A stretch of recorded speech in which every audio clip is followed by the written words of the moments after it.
এখানে ডালটা কত করে ভাইয়া? ডালটা 10 টাকা। 10 টাকা। মাশাআল্লাহ মাশাআল্লাহ 10 টাকা। আর মুরগিটা 80 টাকা। 80 টাকা। আর এটা কি মাছ? এটা হচ্ছে তেলাপিয়া মাছ। তেলাপিয়া মাছটা কত? 80 টাকা।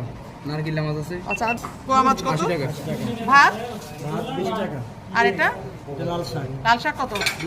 30 টাকা। আর এটা 30 টাকা না? 30 টাকা। ওকে, ভর্তা মাছ 30 টাকা। আমি একটা কথা বলি যে আমি এই খাবারগুলো দেখে আমার আসলে খুব খাওয়ার ইচ্ছে হয়েছে, কিন্তু আমি খেতে পারছি না। ওয়েট করার সময় আমার ছিল না, কারণ এটা আমি খেয়েই ফেলতাম ভাত, অন্ততপক্ষে সাদা ভাত আছে যেহেতু। আপনারা যারা সাদা ভাত খেতে যাচ্ছেন ডেফিনেটলি আসবেন। এই নি দিয়ে খাওয়া স্টার্ট করেন। বলেন তো ভাই, বেগুন ভর্তা কেমন হয়েছে? আলহামদুলিল্লাহ অনেক মজা হয়েছে। আপনার ব্লগের নাম কি? জি ব্লগ আছে? জি আছে। নাম বলেন। এএমডি জুয়েল। AMD জুয়েল। ওকে, AMD জুয়েল না, MD